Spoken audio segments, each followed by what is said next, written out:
Falar agora sobre esse assunto que o professor Mairotti está louco para comentar também, que é o caso Valdemiro. Na verdade, a igreja de Valdemiro, que vive uma crise, deu vários calotes, é alvo de muitas ações, mas o patrimônio do pastor segue ali sendo preservado.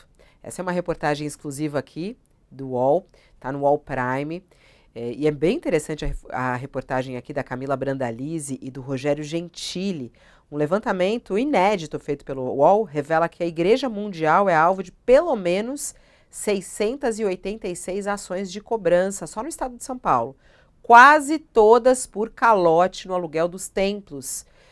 A Mundial vive a sua pior crise, com dívidas e diversos processos.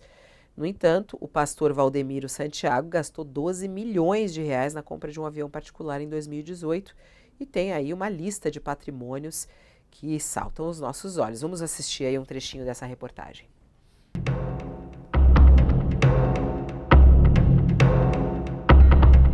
Nos processos analisados, ao menos 9 juízes entendem que existam indícios de confusão entre os bens de Santiago e os da igreja, uma das maiores do país.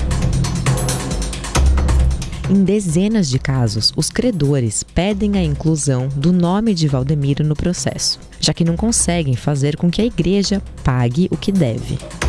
Mas quando chega nesse ponto, muitas vezes, a Mundial faz um acordo e o processo chega ao fim antes de Valdemiro ser envolvido. A análise dos processos mostra que a crise da Mundial se agravou em 2020, quando a igreja teve de fechar as portas por causa da pandemia. Enquanto isso, o salário de Valdemiro naquele ano foi de R$100 mil por mês.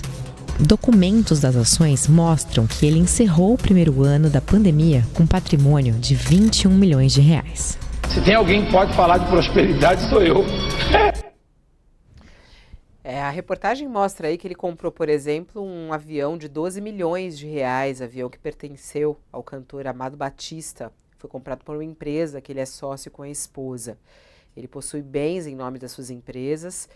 Documentos anexados em diversas ações judiciais mostram que ele encerrou o primeiro ano da pandemia com um patrimônio de 21 milhões de reais.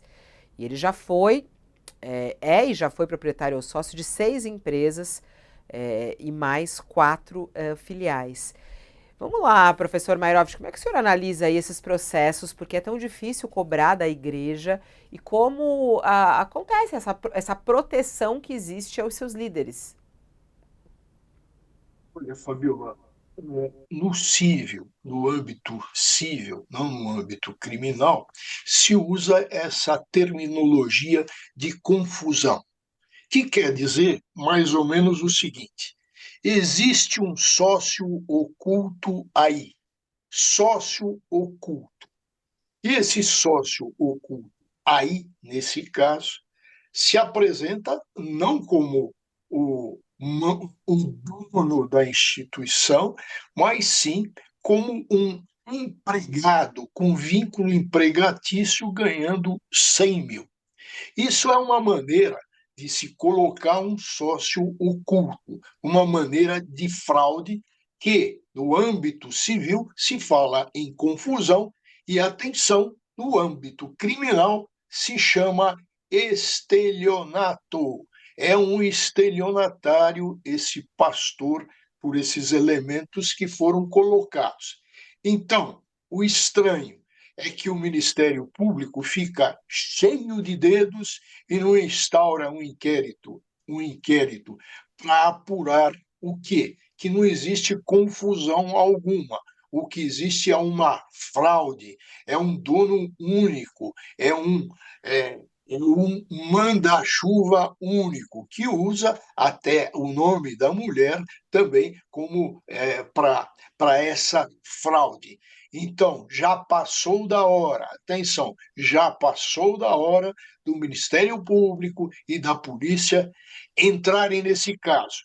Qual é o golpe que ele dá no cível? O golpe que ele dá no cível é o seguinte: ele não paga os aluguéis, no Brasil inteiro, ele não paga.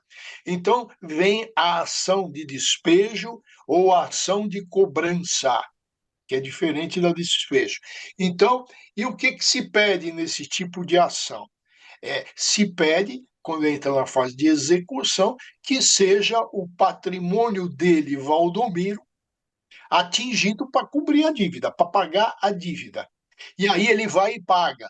Por quê? Porque se ele não pagar, e isso é importante, Fabiola, se ele não pagar, começa uma investigação patrimonial para ver como é o que vai penhorar. E mais, o primeiro passo é entrar nas contas correntes bancárias. Então ele não quer isso, então ele vai e paga. E com isso ele ganha tempo, porque a justiça tem o ritmo no Brasil inteiro de lesma reumática. Então, até se chegar ao ponto da execução, ele vai driblando, vai, evidentemente, tendo dinheiro, investimentos. Essa casa dele, aí mostrada, que é uma casa, mostrada na reportagem, que é uma casa de cinema em Ubatuba, ele não paga IPTU. Então, ele não paga o imposto que tem como fato gerador a propriedade. Ele não paga. E faz o mesmo jogo. Olha, a casa não é minha, está em nome do quê? De um testa de ferro, de um empresta-nome ou de um sócio oculto. Está na hora de o Ministério Público acordar e a polícia também. Esses vigaristas não têm limites.